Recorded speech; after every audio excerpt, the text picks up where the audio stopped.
우리 사랑하는 성도님들 한 주간 평안하셨습니까? 어제 설교를 밤늦게까지 좀 준비하는데 이제 주변에 교통 통제를 하기 시작을 하더라고요. 밤 12시 정도 이제 집에 가는데 벌써 경찰 분들이 도로 가운데 계속해서 안내를 하는 것을 보면서 밤새 수고하시는 분들이 있으시구나라는 생각이 듭니다. 참 삶은 보이지 않는 것 가운데 있어서 부지런히 움직여 우리들의 삶들의 사회 가운데 이루어지는 것 같습니다. 하나님의 그 숨겨진 손길들이 언제나 믿음 가운데 밝히 보이시는 은혜가 있어서 그 믿음 가운데 굳건히 서는 주의 축복이 있으시기를 주님의 이름으로 축원드립니다. 오늘은 종교개혁 주일입니다. 우리 예배당 뒤에도 현수막으로 붙어 있는데 5가지 표지가 있습니다. 오직 성경, 오직 그리스도, 오직 은혜, 오직 믿음, 오직 하나님께 영광이라는 것이 이제 종교개혁, 신앙개혁의 주체가 되어서 우리가 하나님의 말씀 가운데 끊임없이 개혁되어야 된다라는 것들을 우리가 기념하면서 보내는 종교개혁 기념주일입니다. 우리가 우리들의 교회에 있어서 무엇이 중심이 되는가, 무엇이 교회를 교회답게 이뤄가는가라는 것들에 대해서 생각을 할 때 다른 여러 가지 요소들이 많이 있습니다. 교회가 기능적으로 또 어떤 문화적으로 여러 가지 풍요로운 것들이 우리 성도들에게 은혜를 끼치는 여러 가지 부분들은 분명히 있습니다. 하지만 때로는 그러한 믿음의 고백을 소망할 때가 있습니다. 모든 것들의 화려함이 걷어지고 우리들의 풍요로움이 걷어졌을 때 과연 나는 하나님께 무엇으로 예배하고 무엇으로 믿음의 고백을 하며 무엇으로 삶을 살 것인가 라는 그 걷어진 가운데 비로소 드러나는 그 보석의 가치를 바라보게 됩니다. 우리에겐 진리입니다. 하나님의 성경의 말씀이 진리입니다. 우리는 그 진리 가운데 언제나 우리 자신을 스스로 돌아보며 내 가운데 있어서 변화되어야 될 부분들은 무엇인가, 그 말씀의 중심 속에서 우리는 날마다 삶의 개혁을 이루어가야 될 것입니다. 우리가 천지창조의 말씀을 같이 나누면서 하나님이 보시기에 좋았더라, 하나님의 오르심이 피조물에게는 선하심이다 말씀을 드렸습니다. 언제나 우리들의 삶의 중심과 판단의 기준에 하나님의 뜻을 그 중심에 두고 하나님의 뜻의 이루어짐에 우리가 함께 기쁨을 누리기를 원합니다. 그리고 그 소망 가운데 나아가는 우리 귀한 성도님들이 되시기를 간절히 바랍니다. 우리 지난 주일의 말씀을 잠시 상기하고자 합니다. 지난 주일에 저희가 넷째 날의 창조에 대해서 말씀을 드렸습니다. 광명체에 대한 창조셨죠. 하나님께서는 말씀으로 해와 달과 별들을 만드셨습니다. 근데 우리가 그 첫째 날의 빛과 넷째 날의 광명체에 대해서 말씀을 드리며 이 두 단어가 다르다라는 것들도 설명을 드렸죠. 그러면서 첫째 날에 좀 더 근원적인 빛, 하나님께서 창조하신 그 빛, 그 빛의 단어가 이제 요한복음 1장에서 예수님을 설명할 때 그렇게 등장하는 것을 우리가 함께 나누었습니다. 그리고 더 나아가서 예수님께서 너희가 세상의 빛이다 라고 하셨을 때 우리로 하여금 광명체가 아니라 스스로 빛을 발하게 하는 그 근원적인 빛으로 우리를 삼으셨다고 또 우리가 함께 은혜를 나누었습니다. 우리는 우리 삶의 무언가를 이루고 갖추고 형통하고 누림으로 말미암아 우리가 빛이 되는 존재가 아닙니다. 하나님께서 우리를 빛으로 만드셨습니다. 그래서 우리가 그 빛을 발화하는 존재가 되었습니다. 그런데 때로는 우리가 그 빛을 선명하게 드러내지 못할 때가 있죠. 하지만 우리가 두려워하지 않을 것은 하나님께서는 꺼져가는 등불도 끄지 아니하십니다. 하나님께서 우리의 빛을 더욱더 선명하고 밝게 나타나도록 완성해 주실 것입니다. 우리가 하나님 안에 누리게 되는 평안과 기쁨을 소망하기를 원합니다. 그래서 오늘 우리는 또 계속해서 천지창조의 5번째 날에 우리가 또 들어가게 됩니다.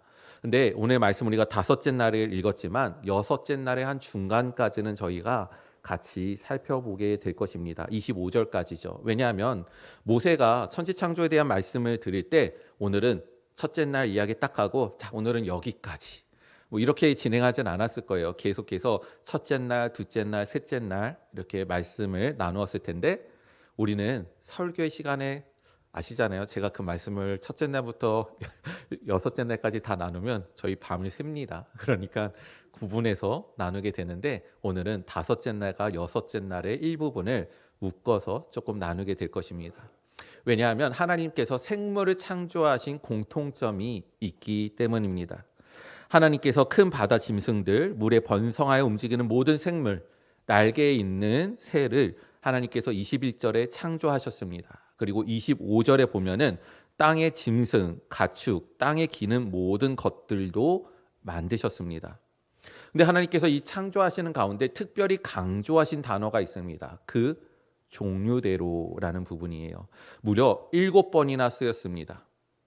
성경에서 2번, 3번 이상 되면은 이것은 반복이고 강조된 것이다 라고 여기시고 눈여겨보시는 게 성경을 읽고 이해하시는 데 도움이 됩니다. 그리고 하나님께서 그들에게 복을 주셨고 그리고 그들이 생육하고 번성하고 충만하게 되는 것에 대한 말씀도 22절에 기록이 되어 있습니다. 그리고 이 모든 일들의 결과로 하나님이 보시기에 좋았더라라고 또 기결이 됩니다. 우리가 오늘 말씀을 나누면서 부득이하게 진화에 대해서 잠시 거론을 하고 넘어가려고 합니다. 왜냐하면 오늘 우리가 중심으로 나누게 되는 그 종류대로라는 이 말씀의 구절이 진화에 대해서 우리가 부정하게 되고 진리를 세우는 말씀의 근거가 되기 때문입니다. 진화론은 이제 단세포로 말미암아 여러 가지 생물들, 고등 생물들로 진화되었다라고 하는 그냥 설입니다. 생각이에요. 네, 자연 선택이라는 개념이 있습니다. 자연이 선택했다는 게 아니라 자연스러운 선택이에요. 그래서 어떠한 환경에 잘 적응하는 것들, 특성들은 유지가 되고 발전이 되는데 하지만 그 환경에 적응하지 못하는 것들은 도태되고 사라진다라는 개념이 자연 선택입니다. 그래서 이들은 원숭이가 사람이 된다고는 얘기를 안 하더라고요. 저도 이것에 대해서 또 설교를 준비하면서 살펴봤는데 다 나무를 보면 뿌리가 하나인데 기둥으로 쭉 자라서 나중에 가지로 여러 개로 뻗쳐가지 않습니까? 그러니까 단세포로 시작을 하는데 어떤 것은 인간이 사람이 되고 어떤 것은 뭐 원숭이가 되고 어떤 것은 뭐가 되고 이렇게 각각 그 종들이 다르다. 뭐 이렇게 이야기를 합니다. 근데 오늘 우리가 말씀 가운데 그리고 그들의 생각 가운데 잠시 몇 가지만 또 우리가 생각해 보는 것은 말도 안 되는 것입니다. 네. 그들이 최초의 단세포가 있었다라고 얘기하는데 그러면 그 단세포는 도대체 어떻게 시작이 됐는가 설명을 못해요. 그냥 있었대요. 말도 안 되는 시작부터 가지고 있습니다. 두 번째로는 단세포에서 다른 생물로 진화했다. 근데 이 내용이 1859년에 발표가 된 거예요. 꽤 오랜 시간이 지났잖아요. 그리고 이것을 입증하기 위한 여러 가지 실험도 진행이 됐습니다. 그런데 이것을 다시 재현할 수가 없습니다.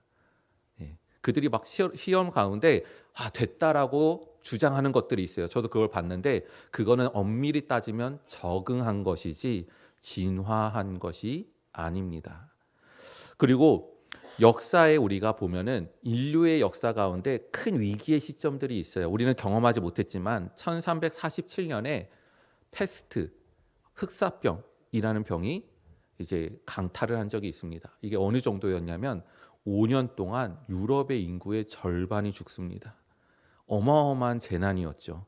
그 이후에도 여러 가지 전염병 가운데 우리가 슬픈 소식을 듣기도 합니다. 그러면 그 정도의 환경의 위협이 다가왔으면 그러면 그 전과 후에 사람이 달라져야 되잖아요.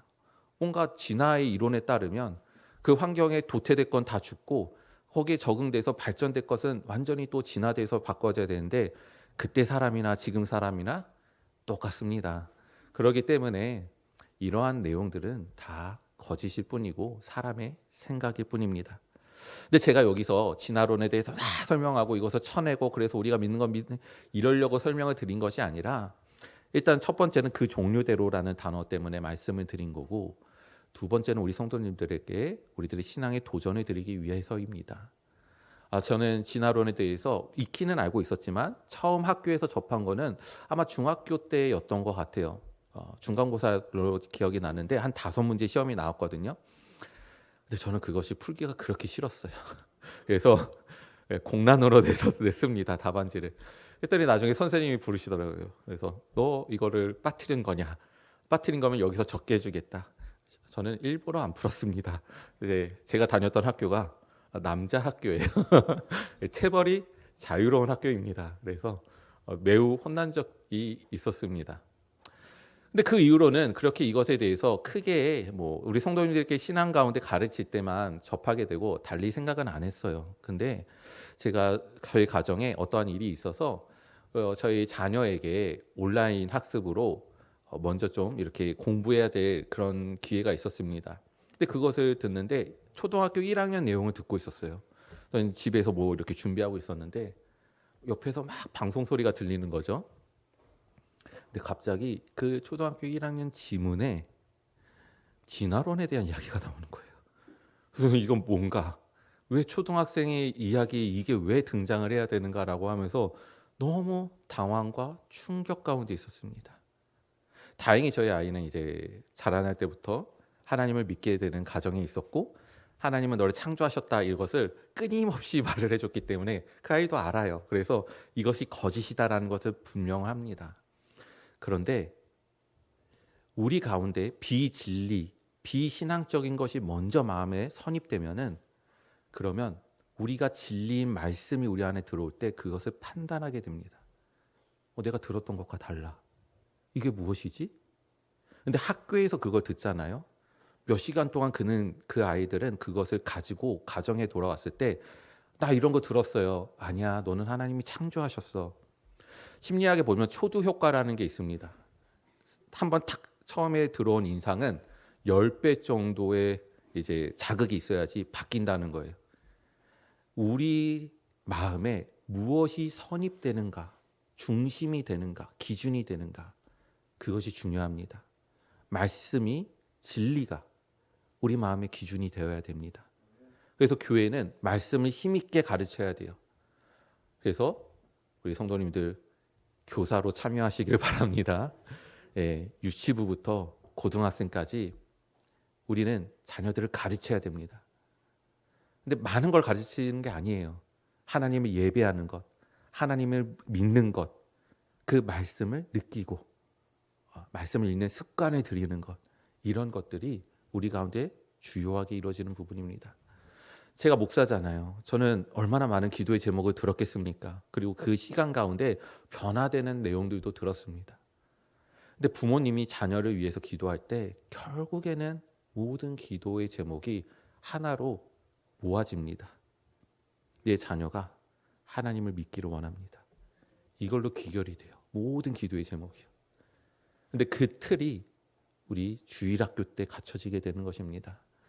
우리 사랑하는 성도님들 꼭 교사로 함께 하셔서 우리가 자녀들을 말씀 가운데, 신앙 가운데 또 양육함에 있어서 우리가 양육의 사명을 같이 감당하기를 원합니다.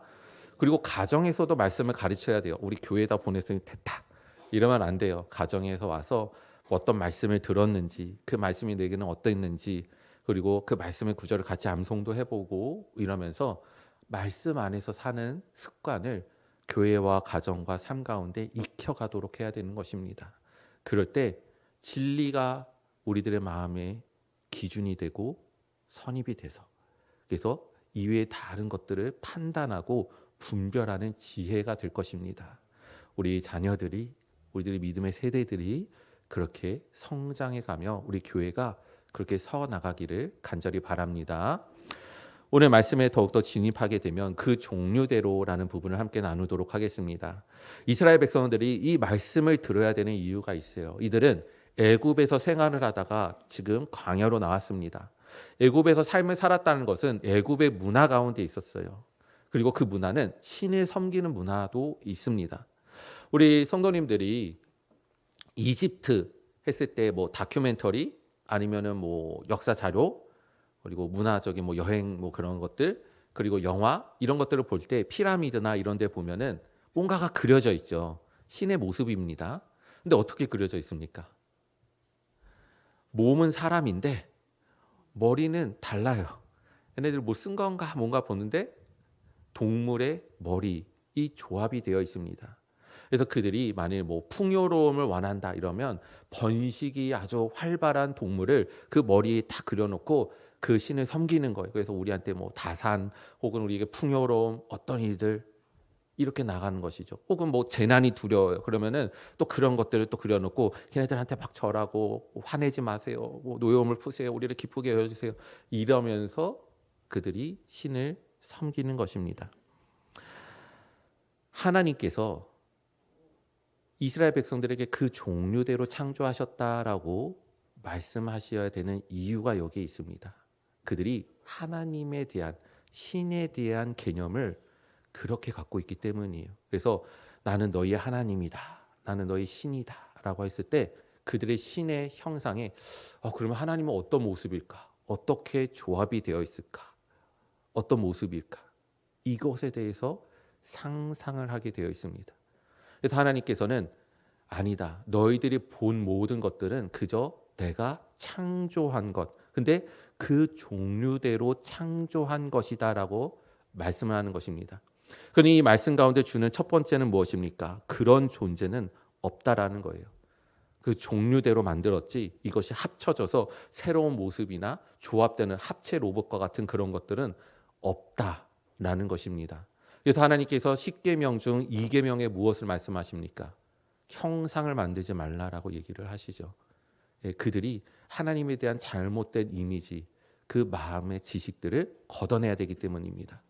두 번째로는 그것은 단지 피조물 뿐이다라는 것입니다. 그 종류대로 하나님께서 있어라 그랬더니 존재하게 된 거예요. 그러니까 그대로 되니까 하나님께서 보시기에 좋으셨어요. 그래서 그들을 축복하십니다. 축복의 결과로 생육하고 번성하고 충만하게 되는 것입니다. 그러니까 이 모든 것들의 근거가 하나님께 있는 거예요. 그러니 그들이 신을 섬길 것이 아니라 그리고 그런 존재도 있지 않을 뿐더러 그냥 그들은 피조물일 뿐이다 라고 선이 그어지는 것입니다. 그래서 하나님께서 이 10계명의 이 계명에 추가적으로 말씀을 하시죠. 또 위로 하늘에 있는 것이나 아래로 땅에 있는 것이나 땅 아래 물속에 있는 것에 어떤 형상도 만들지 말며 그것들에게 절하지 말며 그것을 섬기지 말라라고 하나님께서 엄히 경고를 하십니다. 우리는 이 말씀 앞에서 우리도 신앙의 결단을 해야 됩니다. 우리는 교회 안에서만 사는 것이 아니죠.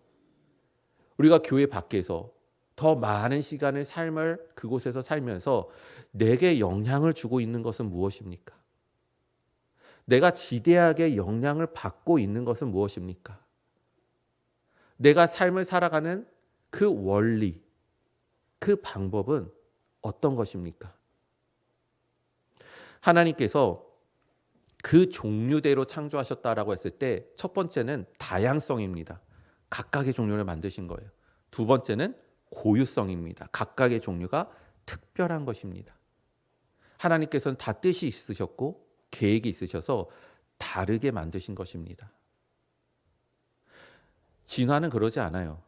그들의 목적은 생존입니다. 그 이후에는 아무것도 없어요. 그러니 우연일 뿐입니다. 존재하는 것도 우연, 살아남은 것도 우연, 그래서 앞으로 살 것도 우연, 아무런 가치가 없는 거예요. 하나님께서 나를 향한 뜻이 무엇인가, 계획이 무엇인가 우리는 기대하며 그것을 갖고 계셔서 창조하신 하나님을 감사하며 믿음 가운데 나아가야 될 것입니다. 그러면서 우리가 더 나아갈 부분은 하나님의 축복에 대한 부분입니다. 우리 성도님도 혹시 누군가가 당신 복 받기를 원해요, 잘 되기를 원해요 축복하면은 그런 말 제게 하지 마세요, 저는 싫습니다, 뭐 이런 분들 있으실까요? 물론 뭐 누가 막 전보고 막 이런 게 아니면 사람의 말로 그냥 축복하는 거면 뭐 고마워요, 제게 그런 표현해 주시니까 감사해요, 아마 기쁨으로 받으실 것입니다. 근데 우리가 축복에 대해서 우리가 조금 생각해 보기를 원합니다. 애굽의 사람들이 왜 우상을 그렇게 만들어서 섬길까요? 그것도 유사하게 만들어서. 먼저는 하나님께서 창조하실 때 우리를 영적인 존재로 만드셨습니다. 그러니까 누군가를 섬기고 의존할 수밖에 없어요. 두 번째로는 심리적인 이유입니다. 간절해서 내가 이것을 잘 이루어져서 그래서 내가 풍요롭게 돼서 내가 잘 되기를 원해서, 혹은 나한테 이런 일들이 없기를 바라는 거죠. 두렵고 불안하고. 그러니까 그것을 또 의지하여서 또 어떻게 해달라고. 결국은 축복이에요. 그들의 축복은 무엇입니까? 성취돼서 이루는 풍요로움, 불안과 염려와 근심이 쫓아돼서 오는 안정감과 평안, 이것이 그들이 바라는 축복이겠죠. 근데 우리가 혹시 하나님을 그렇게 섬기고 있지는 않습니까? 우리가 하나님을 믿으며 우리가 하나님께 기도하며 우리가 하나님께 기대할 때 하나님, 내가 하는 일들이 성취돼서 풍요롭게 해주십시오. 나의 불안과 두려움과 나의 염려스러운 것들을 내쫓고 없게 말살시켜 주시고 나를 견고하고 안정되고 평안하게 해 주십시오. 그들의 신앙과 우리들의 신앙이 하나님이란 존재와 그 애굽의 그 우스꽝스러운 형상과 얼마나 다른 것입니까? 우리는 달라야 합니다. 하나님의 축복에 대해서 오늘 우리가 말씀을 보는데 하나님께서 복을 주시니 그들이 생육하고 번성하고 충만하라. 이것이 축복이 아니에요. 축복을 받은 결과입니다. 그렇다면 축복은 무엇인가? 하나님께서 복을 주시는 이유가 앞에 기록이 되어 있습니다. 하나님께서 말씀하셨는데 그대로 되었어요. 하나님께서 보시기에 좋았습니다. 결국 하나님의 축복은 하나님의 뜻의 이뤄짐과 하나님의 운행하심 안에 있을 때, 그것이 그 뜻 가운데 있을 때, 우리가 그 안에 있을 때 누리게 되는 하나님의 은혜인 것입니다. 그렇기 때문에 축복은 하나님과 우리의 관계예요. 그렇다면 내가 하나님의 뜻을 순종하지 않으면 하나님께서 나를 벌하시지 않을까? 우리는 끊임없이 생각이 부릿듯이 일어납니다. 하나님께서 우리를 축복하신다는 것과 하나님께서 그 축복을 거두실지도 몰라라고 하는 것 중에 어떤 것에 더 마음이 쏠려 계십니까? 만일 하나님께서 보시고 너 이거 잘못했지? 내가 걷어가겠어. 이러한 신앙 가운데 사로잡혀 있다면 우리는 다시 앞선 질문으로 돌아가야 됩니다. 과연 애굽의 신을 섬기는 것과 하나님을 섬기는 것이 어떤 차이가 우리 가운데 있는 것입니까? 하나님의 축복에 대한 신앙이 우리에게 중요합니다. 하나님의 축복은 결국 하나님과 나의 관계인 것입니다. 우리가 불안하고 두려울 때가 있어요. 그런데 그것은 우리들에게 어떤 닥쳐진 일이나 환경 때문에 그런 것이 아닙니다. 우리가 지난 주일에 시편의 말씀을 같이 나누었습니다. 시편 42편 5절 말씀이죠. 내 영혼아, 내가 어찌하여 낙심하며 어찌하여 내 속에서 불안해하는가? 너는 하나님께 소망을 두라. 그가 나타나 도우심으로 말미암아 내가 여전히 찬송하리로다. 아멘. 왜 불안해하는가? 내 시야가 하나님을 바라보는 것에서 벗어났기 때문입니다. 하나님의 자리에서 떠났기 때문이에요. 그러니 하나님이 채워지지 않는 그 공허함이 내게 불안이 되는 것입니다. 내게 흔들려지게 되는 것이에요. 성도는 하나님과의 특별한 관계에 있는 자들입니다. 축복을 받았고요. 그리고 축복의 대상입니다. 이스라엘 백성들이 모세에게 이 말씀을 듣고 있잖아요. 그들은 광야에서 듣고 있습니다. 이미 애굽 종되었고 우상을 섬기던 그 죄의 종에서 벗어난 것이에요. 구원을 받은 것입니다. 하나님의 백성으로서 삶을 산다는 것이 무엇인가? 하나님께서 그 계획을 이루시고 있는 삶입니다. 그 관계, 하나님과 하나님의 백성으로서의 관계가 맺어진 삶입니다. 그것이 그들의 축복이고 앞으로 받게 될 더 큰 은혜인 것입니다. 성도도 마찬가지입니다. 갈라디아서 4장 7절에 이렇게 기록이 되어 있습니다. 그러므로 내가 이후로는 종이 아니요 아들이니 아들이면 하나님으로 말미암아 유업을 받을 자니라. 하나님께서 우리를 구원하셨는데 종으로 구원하신 게 아닙니다. 자녀로 삼으셨어요. 그리고 그 자녀로 삼으실 뿐만 아니라 자녀에게 줄 하나님의 나라의 유업이 있다라고 말씀을 하십니다. 우리는 그 유업을 받을 자로서의 특별한 관계로 하나님께 들어간 자들입니다. 축복과 저주는 동전의 양면과 같습니다. 우리가 솔로몬을 한번 생각해 보길 원합니다. 솔로몬이 출신이 어떻죠? 밧세바의 아들이잖아요. 밧세바는 우리아의 아내였습니다. 근데 다윗이 죄를 짓고 덮고 우리아를 죽이고 밧세바를 취하여 첫 번째 아들은 죽었습니다. 근데 그 다음에 솔로몬을 낳게 된 것이죠. 그는 서열 가운데 뒷순이었습니다. 어느 정도였냐면요, 형제들이 왕위 갖고 싸워요. 근데 솔로몬은 안중에도 없습니다. 걔는 이미 급이 아니에요. 저는 뭐 놔둬도 아무런 위협이 되지 않기 때문에 솔로몬은 취급조차도 안 합니다. 그 정도로 서열에서 뒤로 밀려나 있던 자입니다. 그렇지만 누가 왕이 됩니까? 솔로몬이 됩니다. 왕이 될 수 없는 자가 왕이 된 거예요. 그리고 하나님께 지혜를 받죠. 부귀 영화를 누리게 됩니다. 그런데 그 축복이 언제까지 솔로몬에게 축복이 됩니까? 하나님을 섬길 때까지 축복이 되는 것입니다. 하나님을 섬기지 않을 때부터 저주가 되는 것입니다. 지혜로움으로, 부귀 영화로 그는 많은 후궁을 드리게 되죠. 우상을 드리게 됩니다. 왕궁에 그 우상들을 위한 방을 만들기 시작을 해요. 결국은 하나님께서 그 죄 때문에 나라를 분열시키기로 심판을 내리십니다. 똑같은 거잖아요. 왕이 될 수 없는 자가 왕이 되었어요. 지혜를 받았어요. 부귀 영화를 누렸어요. 그런데 하나님을 섬기고 하나님과 함께 있을 때는 그것이 축복이 됩니다. 하나님을 떠나고 하나님 앞에 죄를 짓게 될 때는 그것이 오히려 더 힘이 강성해져서 죄의 나락으로 끌어내리는 것입니다. 여러분, 축복과 저주는 동전의 양면과 같습니다. 과연 나는 어느 쪽 면을 바라보고 계십니까? 하나님께 순종하는 것, 그리고 하나님께 순종하게 하는 것, 그것이 하나님의 축복입니다. 이제 말씀을 마치고자 합니다. 제가 대학교로 진행을 할 때 신학에 대해서 기도했던 적이 있어요. 일찍이부터 기도를 했습니다. 고등학교 들어갈 때부터 문과, 이과 갈까 선택부터 들어가야 되니까요. 근데 그때 기도 제목으로 너무나도 선명하게 응답을 받았습니다. 목회의 길에 대한 부분을요. 근데 저는 예전에 어떠한 조금 어려움이 있어서 내가 교회, 믿음은 내가 신앙생활을 열심히 하겠지만 목회의 길은 걷지 않겠습니다라고 하나님께 아주 빳빳하게 대항을 했죠. 그래서 다른 진로를 선택을 했습니다.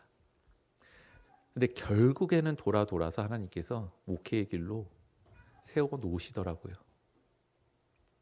제가 다시 목회의 길로 가겠다, 신학교를 진학하겠다, 다시 수능을 봐야 되잖아요. 그래서 어쩔 수 없이 수능을 다시 보게 됩니다. 근데 그럴 때 제가 상당히 많은 날들을 어떻게 지냈냐면, 제가 졸업한 고등학교 가깝거든요. 고등학교 담벼락에 가서 울었어요. 하나님께 너무 죄스러운 거예요.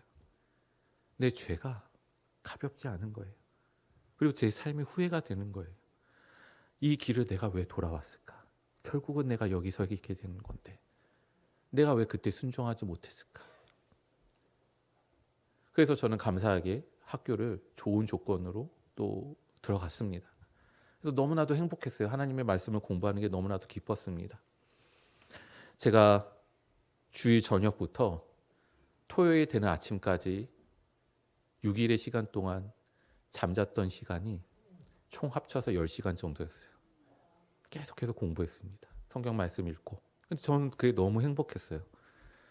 근데 그러다가 제가 이제 교회에서 체육대회 할 때 뭔가 나르다가 허리를 디스크를 이렇게 병명을 얻게 됐습니다. 그게 너무나도 극심해서 시험을 보려고 공부를 하는데 책상에 1분 이상을 앉아 있을 수가 없는 거예요. 너무 고통스러워서요. 땀이 정말 책에 뚝뚝뚝뚝 떨어지는 겁니다. 시험을 엎드려서 봤어요. 저 앞에 구석에서. 그리고 저는 병을 고치기 위해서 휴학을 했고 1년 이상의 치유하는 과정을 견뎠습니다. 그리고 지금까지도 그것은 흔적이 있어요. 계속해서 아픔이 있을 때들이 있습니다. 그때는 정말 원망스러웠어요. 이제 하나님께 헌신하고 가겠다고 하는데 왜 교회 일을 하다가 이렇게 다칩니까? 근데 나중에 제 스스로 깨닫게 되는 부분은 내가 교만했구나라는 것이었습니다. 하나님의 말씀에 대해서 공부하고 익혀가면서 하나님은 이런 분이시구나. 내가 누구보다도 잘할 수 있겠다. 내가 하나님의 선명한 그림을 그릴 수 있다. 제 자신도 모르게 자만해지고 있었던 거예요. 그래서 하나님이 선택하셨던 방법이 저를 더 이상 책상에 못 앉아 있게 치신 겁니다. 물론 하나님이 우리에게 고통을 주시는 분이 아닙니다. 제가 그때 이미 허리가 쉬어 있었어요. 네, 자연의 섭리와 운행하신 가운데 우리들은 연약할 수 있든 고통을 받습니다. 하지만 그때 믿음 가운데 고백했던 부분은 내가 그때 멈추지 않았으면 나름의 이단 하나 만들었겠다 생각이 들었습니다. 교만했구나. 하나님께서 그래서 멈추게 하셨구나 라는 것이 있습니다. 우리 성도님들의 자녀 가운데 혹시 다시 수험의 생활을 하고 계신 분들도 있습니다. 염려하지 마십시오. 인생에 있어서 1년과 2년 그거는 아주 작은 부분입니다. 오히려 내가 무엇을 향해 나아가야 되는가, 무엇을 이루려고 하는가, 그것이 그들의 인생의 기간 가운데 정해지면 그 누구보다도 굳건히 설 수 있는 것입니다. 제가 허리가 아픔이 올 때 저는 그때를 기억하게 됩니다. 내가 교만했던 때. 그래서 이 아픔의 흔적과 고통의 반복이 때로는 제게 축복이 됩니다. 하나님 다시 나를 무릎 꿇게 하시는군요. 하나님 다시 제가 하나님께로 떠나지 않도록 붙잡아 주시는군요. 기도를 하게 됩니다. 우리들이 상식 가운데 기대하는 것이 있습니다. 1이 되면 2가 돼야 되고 3이 돼야 됩니다. 근데 갑자기 4가 나오는 게 아니라 1로 돌아가는 때들이 있어요. 근데 만일 그것이 하나님께서 나를 하나님께로 끌어당기는 것이라면, 그래서 내가 하나님 앞에 들어가는 것이라면 때로는 그것이 나 인생 가운데 어려울 때도 있지만 그것이 하나님의 축복이 되기도 합니다. 우리들의 삶들 가운데 이루어지는 일들 가운데 나는 어떻게 순응하고 어떻게 믿음의 삶으로 나아갈 것인가, 그것이 우리들의 신앙의 선택입니다. 우리들의 상식의 신앙은 어디에 있습니까? 성취되고 풍요롭고 우월해지고 두려움과 불안이 쫓아져서 안정되고 평안함을 추구하는 것입니까?